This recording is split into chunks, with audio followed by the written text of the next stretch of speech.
Very good afternoon to everyone present here. I am Shilpa Shenoy, Assistant Professor at BMS College of Law, and I'll be moderating this interactive session today. So welcome to everyone who's joined. The interactive session is organized by Law Internships exclusively for our students at BMS College of Law. Without further delay, I'd also like to introduce our resource person for today, Advocate Pawan Rele. Sir is an advocate at the Supreme Court of India. He is also a co-founder of VSPR Associates and Neve Judicial Education. Sir has filed an intervention application in Supreme Court Advocates on Record Association versus Union of India and argued before the 5-judge bench. Sir has also represented the government of Haryana in the case titled Sonu and Amar versus State of Haryana, and assisted the Honorable Supreme Court in settling the law of electronic evidence certificate enumerated under Section 65B of the Indian Evidence Act. Apart from his legal profession, Sir has also authored a book titled Judicracy versus Democracy, Revisiting Court Judge's Case, and has been honored by Dr. Manmohan Singh for the same. A warm welcome to you, sir, and thank you for joining us today. So, without any further delay, let's begin the interactive session for today. So, sir, now that you've transcended on a path of successful law career, looking back, what will be your views on internships and their importance to law students? First of all, I would like to say thank you so much for introducing me in such an elegant manner. And I'm really privileged to be the part of this discussion. And more importantly, I thank you and Law Internship for choosing such an important topic, because this topic has such a crucial importance that when I go for recruitment and I look at the series of many students, they commit mistake even when they are in final year. They don't know that how to describe the internship, what should be the duration internship, what are the statutory requirements for internship. So in answering your question, Ms. Shilpa, I will be covering few, subheadings or you can say few things. So it will include that why internship is important, what should be the duration of internship, how to get internship, what to do during internship and what not to do during internship, and how to pick right internship or to divide internship in a correct form. Now, so first of all, as we all know that William Shakespeare has stated that ignorance is the curse of God and knowledge is the wing wherewith we fly to heaven. And with this power of knowledge, one can have access to the doors of heaven. And as we all know that every knowledge has two parts. One is a theoretical aspect and another is a practical aspect. And when we talk about law, the practical aspect we can only get when we are in law school through internships.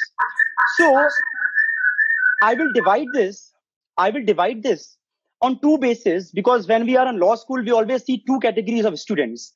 One who are interested in doing internships and another who are not interested in doing internships. They just simply want to enjoy their life. So for them, I would like to state, so first I'll come to the students who are not interested in doing internship. So I would like to inform them that there is a statutory requirement for doing internship, apart from the practical aspect that you will get the knowledge. And the statutory requirement is given under Schedule 3, para number 25 of the Bar Council Rules on Legal Education, which provides that minimum period of internship. And it states that each registered student who are doing 3-year course, they must complete the 3-year course, the 12 weeks internship minimum. And the students who are studying for 5-year course, they have to complete 20 weeks internship. That is a compulsory requirement. So you cannot escape it. Now, where does the problem arise?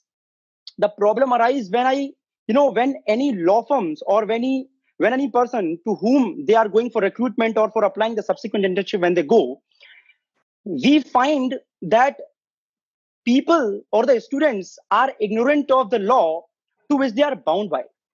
They are ignorant by the statutory requirement that what should be the duration internship. Now, if you look at very carefully this Schedule 3, Rule 25 of this Bar Council Rules on Legal Education, it says that 28 days internship minimum you have to do, like minimum 21 days and maximum in one go you can do 28 days internship.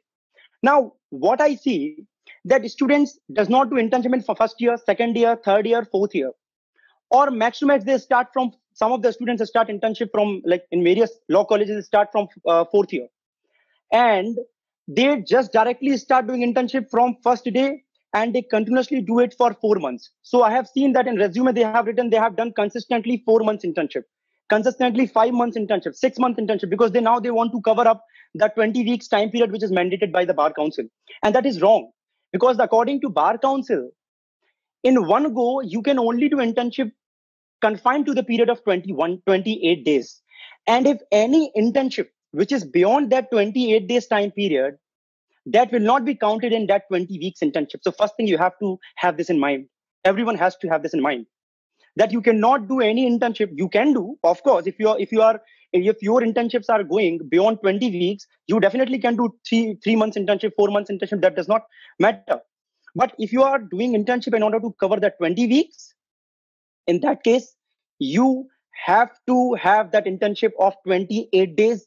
Then you can have break of 2 days. Then again, you can carry on with the, so suppose 1st of January to 28th of January. After that, again, you can, with the same advocate, you can do 1st of February to again 28th or 29th. Then again, 1st of March, like this you can do. So do not get only one certificate stating that this student of third year or fourth year of this college has done internship from 1st of January to the 6th of July or 5th of July. That's wrong if you are covering that period in 20 weeks. So first thing.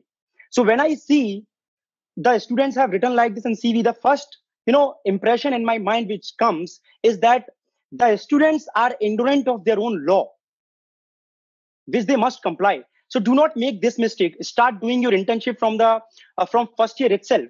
And most of the students realize that, okay, internship is a compulsory thing. They realize in final year when there is a marking from the exam, because again, it's a compulsory marking in final year. So then in that time they realize. So do not do that.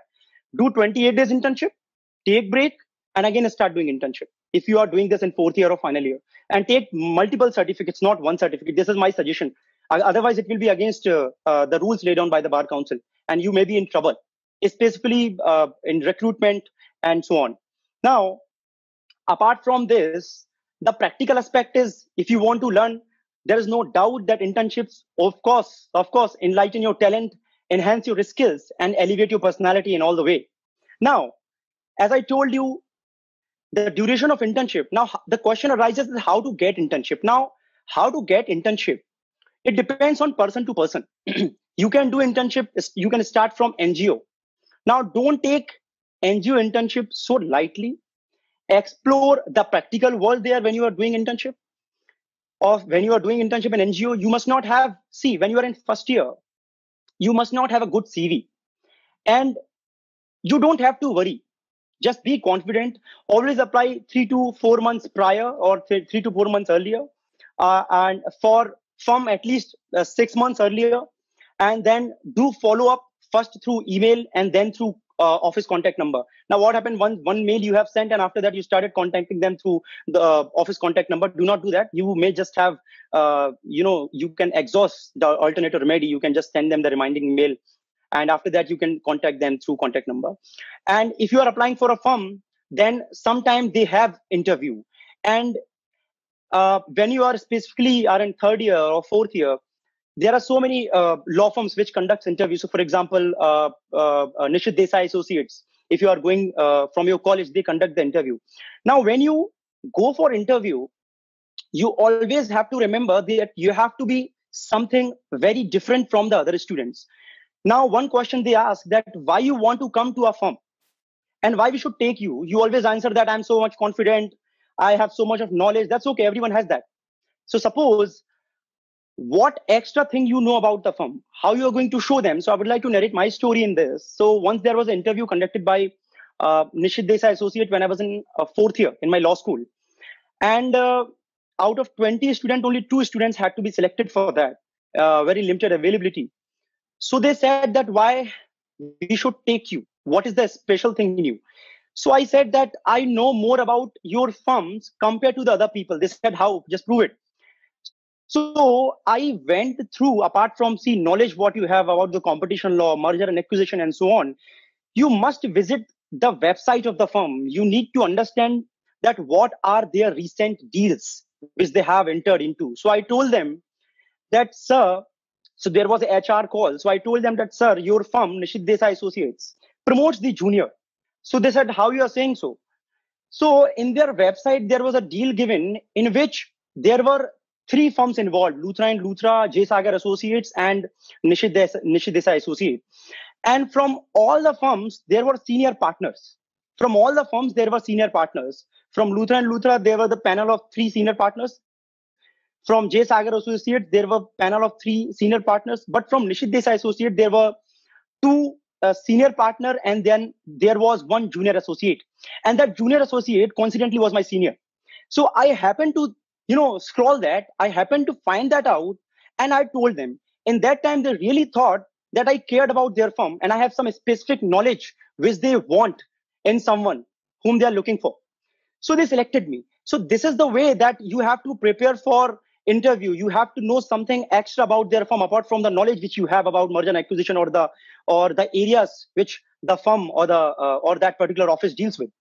Now another question arises that what to do during internship, do's and don't, which we say. What you can do, you can try to learn practical work rather than merely focusing on research work, because you may do when you are in your college. So suppose when we are in internship, we immediately tell a senior, sir, give me something for research, so I want to research. And then they will give you some research topic and you start researching on that. See, that research work, I'm not saying you should not do, but that should be the additional part. That research work you may do, but that can also be done when you are in the college. That research work, the typing SAC online and Manupatra, you can learn that. For what purpose you are going to that firm, for what purpose you are going to that court. Now, so as I said, try to focus on the practical aspect, try to focus on the practical work rather than only on the research work. Now, if you have done one court internship, after one court internship, you should know the very basic points. Now, there are few points which you should know inside the courtroom when you are sitting inside the courtroom. If you are doing litigation internship, there are few things which you should know outside of the courtroom. So the things which you should know outside of the courtrooms, if you have done one internship. So if I am recruiting anyone for internship and if I see that he has done this litigation internship, the one litigation internship prior to this, I will have an interview and I'll ask him basic questions that, what do you understand by the filing counter? What do you mean by Ahmad room? Where to get the stamp fee? How to approach the notary? Taking certified copies, the photocopy guy. Now, after one litigation internship, if you are going for second internship, if you know that there is an interview, there may be an interview. After that internship, after, outside of the courtroom, you have to know all these concepts: filing counter, Ahmad room, stamp fee, notary, the photocopy person, who was the photocopy person. So they will not ask you who was the photocopy person. But if second time you are coming, you can always have, you can always be very useful for the person to whom you are going. So these are very, very basic tips. Now, if you are inside the courtroom, when you are hearing the court hearing inside the court, you must know very basic important concepts such as adjournment. You have to know what is the meaning of Passover. You have to know what is the meaning of mentioning, which starts at early hours of the court at 10:30 or 10 o'clock or 1 o'clock. You have to know what is reply, what is counter affidavit, what is rejoinder, what is the meaning of IA, interlocutory application. If you have done your prior internship with the civil advocate or the criminal advocate, what is civil miscellaneous application? These are the very basic points. Now, apart from that, you should always, maintain your good relation with the office clerk if you are in the litigation internship. And whenever he is going for filing, you should approach him that you also want to go with him for filing the matter. And, do not hesitate. Do not hesitate yourself. If you are in the office, just tell your sir that, sir, you also want to assist the clerk in filing the matter. Your mentor will never say no, and he will send you. And that is the work which you are required to know. How to file the matter, how to take the certified copies, and the very basic things in your first and another internships when you are in litigation. Now, second point is, when you are internship, be very punctual. Try to complete the work before deadline. Be very professional. When I say be very professional, it means, suppose if you are not able to come, drop an email. And if you have a contact number, drop also the message. So you have to be very professional when you are in internship. Communicate with the mentor. Okay. Now, what are the things? So suppose, as I said, that communicate with mentors. When I was in third year, I was working in Dice Law Associates in Kerala. Now, Mr. Dice is a honorable justice in Kerala High Court. I used to interact with him a lot. I used to ask him, sir, what is the meaning of decree and how practically decree has to be differentiated from the order. So he's told me that, Pawan, you cannot understand the difference between order and decree until unless you see what is the decree and how the decree is drafted, how the decree is drawn. So he's shown me that, and from that day I got to know about it. So you have to communicate with your mentor. That will build a very good relation in future. Okay. Now, what are the things which you are not required to do in the office? Do not just flatter the mentor. That's very bad impression you may have, because they have an experience of someone has 10 year, 25 year, 25 year. So when you flatter them, they come to know about it. Okay. So do not do that. Don't be unprofessional. So suppose if you are going late, mail them or drop the message or call them. Now, another point I want to cover in answering this question, that how to pick right internship. So my suggestion to you is that do various types of internship till your third year, because most of the time till third year, you don't know what is your area of interest. So till that time, you can have an internship in NGO, you can have a trial and appellate advocates, you can do there, you can have a judicial clerkship, you can do internship under legal regulatory authorities, in legislature, parliament, other legal functionaries, okay, law firms, companies, local self-government, you can do there. But when you reach fourth year, and that time you must know in which field you want to go.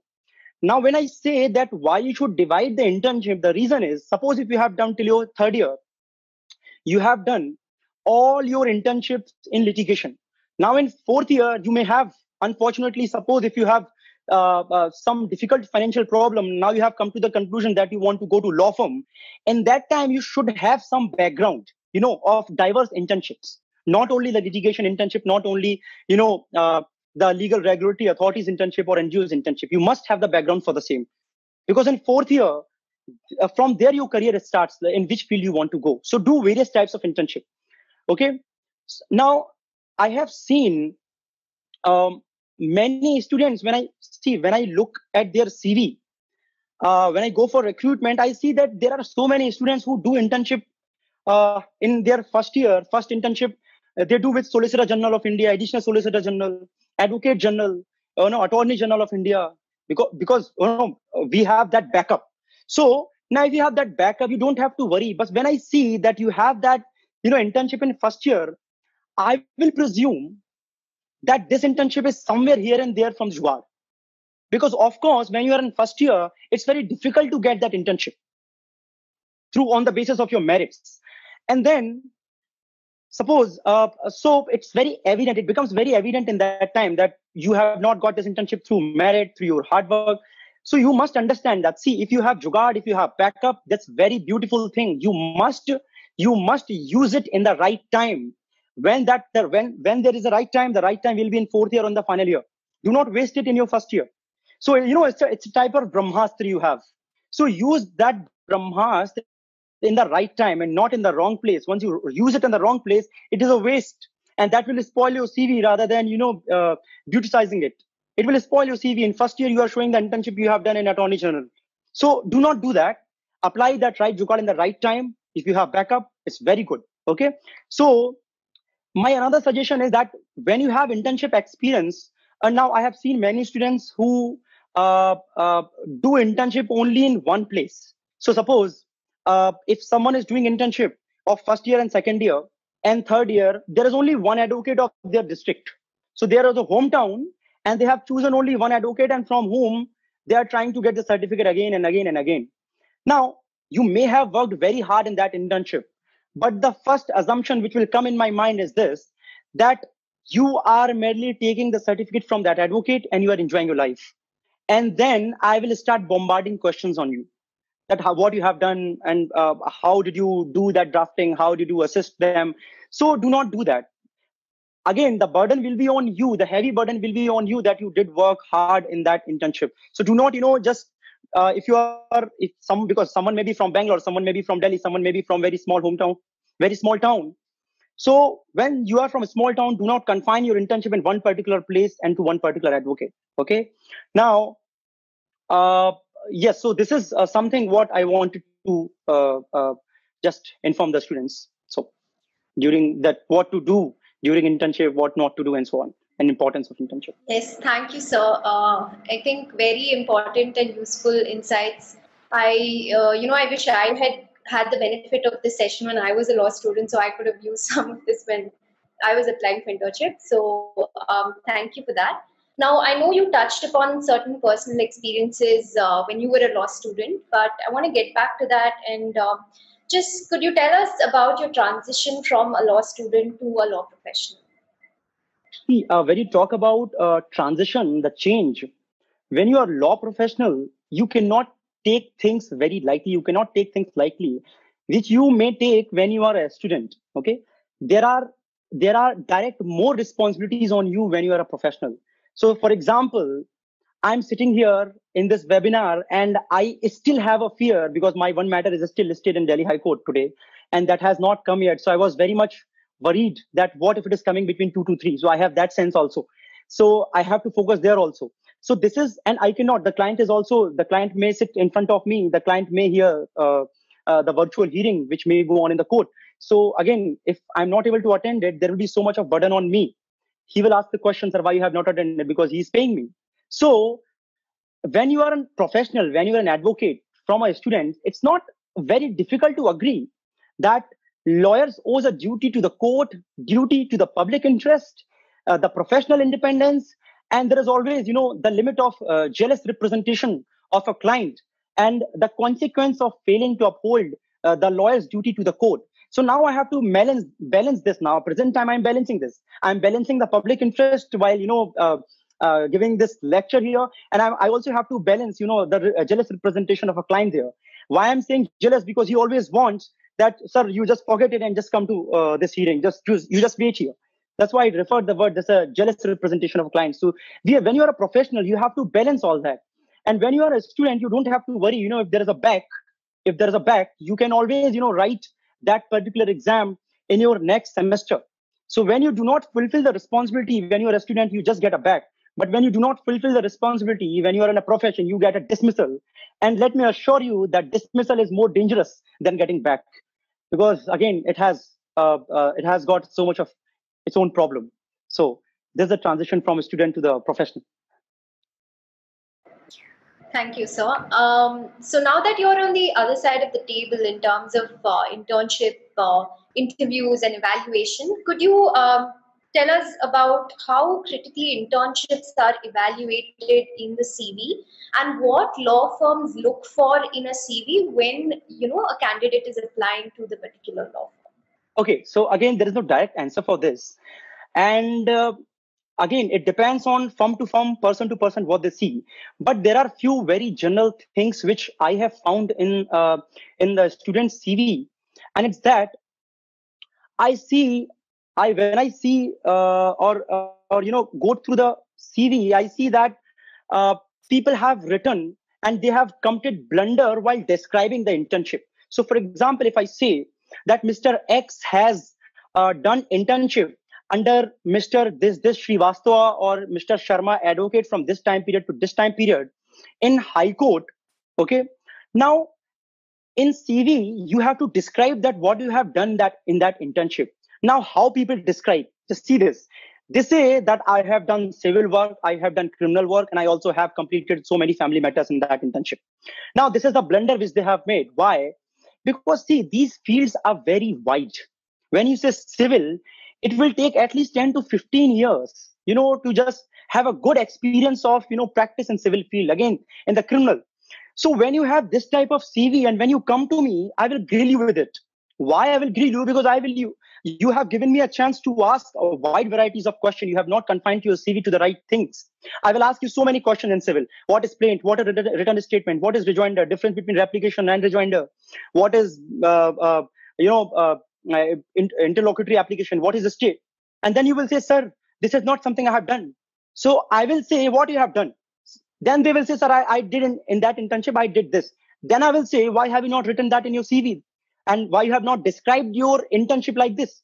So you don't have to describe your internship like, that you have done civil, criminal, family matter, competition matters you dealt with, because there are so many thousands of applications.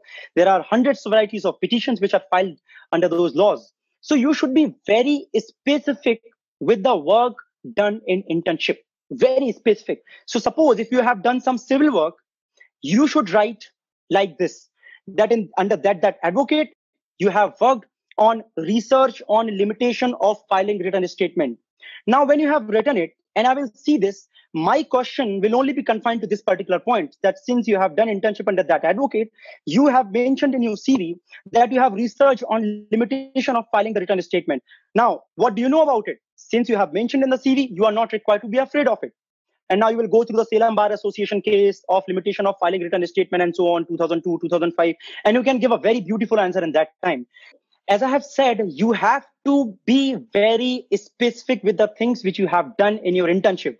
Now, there's another mistake which I have found in CV, and what I also believe that I have found hope that many of the other law firms may also be finding the same, that sometimes, people in first year or in second year write that they have drafted, since they get the general draft from their seniors, so they just copy paste it, and they say that they have, when they are in second year, they write they have drafted this plaint, they have drafted this thing, they have filed the matter. I think this is the blunder which you make.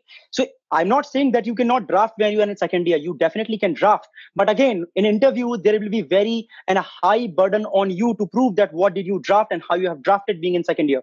So what you can write, that in second year when you are doing internship, or even in third year, that you assisted in drafting, you assisted in filing, you witnessed the arguments and so on, you can write.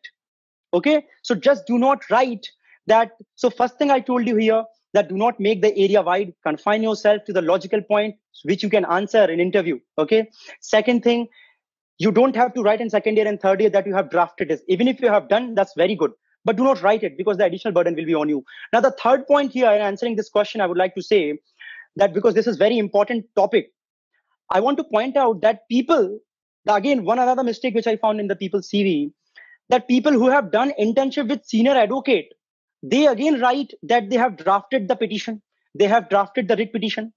And one of the most wonderful thing is that senior advocates does not have hardly any senior advocate has any drafting matters. They do not draft the matter. You just brief them. You just help in briefing them the matters. They do not draft. Senior advocate's office never have any drafting things.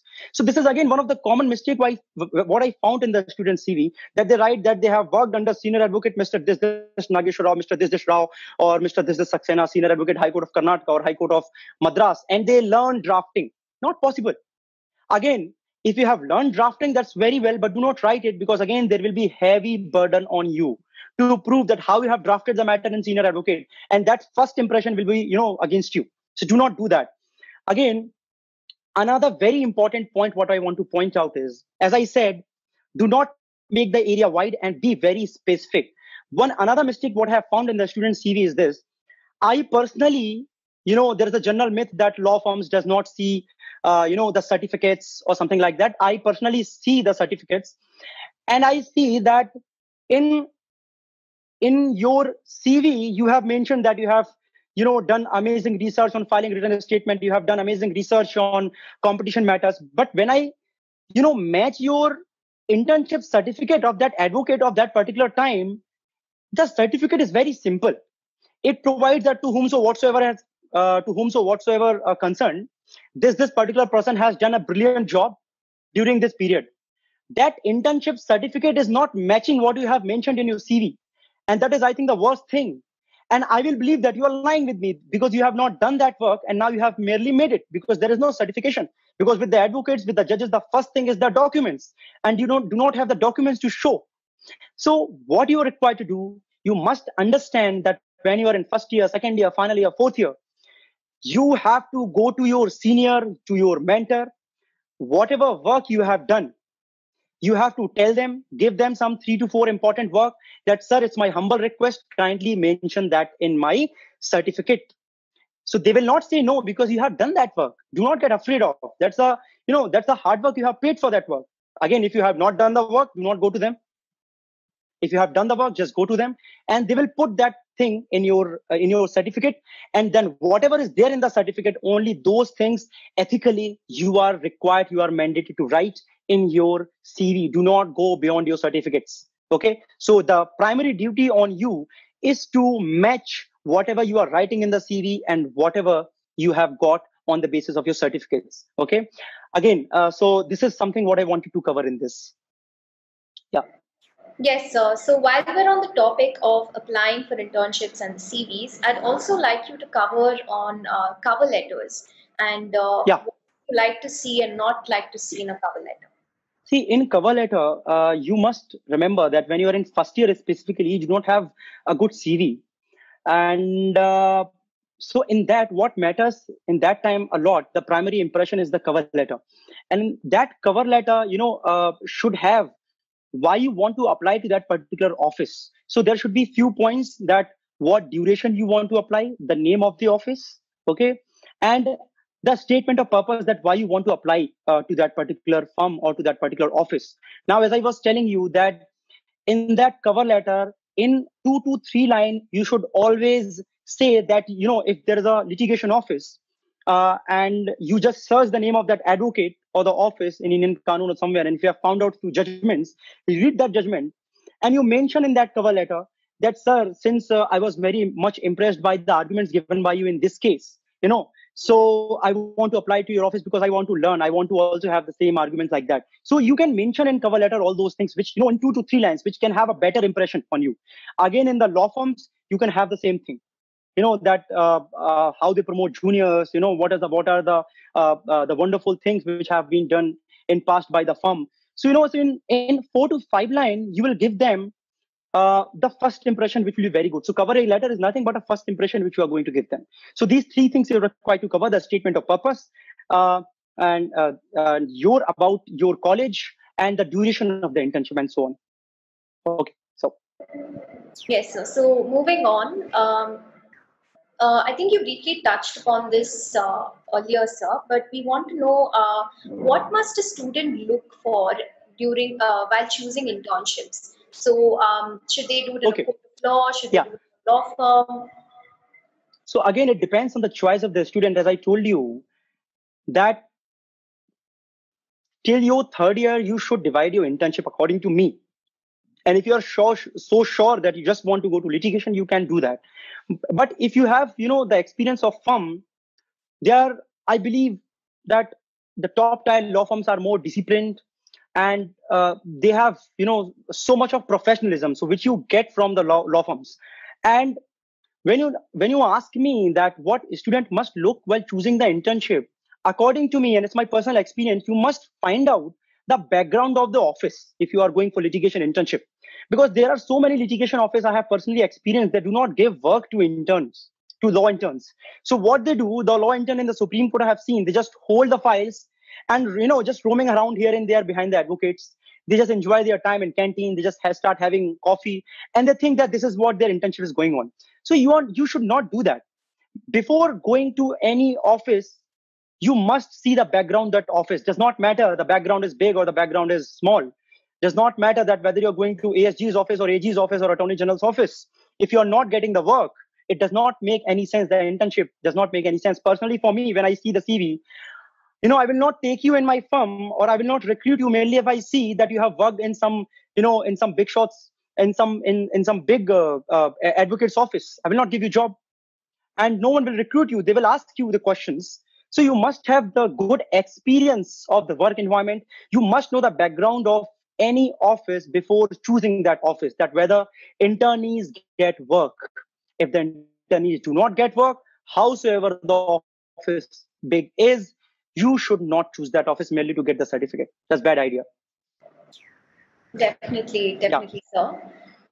So relating to that topic, what is your opinion on how a student can build their CV over the course of the 5 years in law school, and what should they be focusing on? Yes. So now, in answering this, I would like to say that your CV is divided in 3 parts. One is your curricular activities, which you cannot change. So if you have got some grades, you cannot change them. If you are changing them, again, you are doing cheating and forgery and so on. So you cannot change that. After that, there's a co-curricular activity, which again, I'm not saying which you can change, but you can change that, during the period of time. And then the third part is the extracurricular activities. Now, co-curricular activities are your moot court competition, paper presentation, paper publications, and then there is an extracurricular. Extracurricular are the sports which you play or the other things which you do. You are, heading some committee in your law school. You are the convener of your moot court society. That's an extracurricular activity. I'll say co-curricular. I personally, I myself confined to moot court competitions, or you say the internship things and this. Paper publications and so on. Now, what I see in CV, in co-curricular activity, I focus on that when you write the paper publication, or specifically when you do the moot court competition, you should always choose the good moot court competition, not the ordinary moot court competition. If you are going to ordinary moot court competition, if you are winning, it's not again going to give me a very good impression, because I have personally seen the problems of many moot court competition. And, I have seen that anyone is drafting the moot court problems. Someone from, directly from Tehsildar, the moot court problem is reaching to the Supreme Court through a special leave petition. And it's not possible. Practically it is not possible. And when you do these type of moot court competitions, which I do not know, the first presumption or assumption in my mind is that, okay, it's not so great. And when you go for some well-known moot court competition, for example, JESA, Melford, BCCI, and so on, if you talk about the national moot court competition, even if you have not won that, even if you are not the runners-up, it does not matter to me. I believe that everyone who participates in good moot court competition, they exert their hard work. They work like anything. There are so many reasons for not winning the moot court competition, the minds of the judge, not selecting the memorial, and so on. Okay, so do not just bother about it. Try to choose the right moot court competition and the good and reputed moot court competitions. So another thing I would like to cover in this, that when you draft your CV, when you make your CV, you include extracurricular activities even when you are in fourth year. Now, when you are in fourth year and you are applying for internship, see, personally, I do not care whether you play cricket or you play chess. What I care is only the curricular activities and the co-curricular activities. The matter is different when you are in first year, because in first year you do not have the material and you had no chance to build your CV. But when you are in final year, you had absolute chance to build your CV. Okay, so when you say that cricket, I believe that you have not done anything in your till fourth year or third year. You have not enough space to fill for 2 pages. You are not able to fill your 2 pages CV. Generally, CV should not be more than 2 pages unless it is required by some firm or the office. So the first thing which will come in my mind is that you are not able to fill your CV. You are not able to complete the 2-page CVs. You have written these extracurricular activities. So you only have to write again when you do not have anything, and you should be ready for that.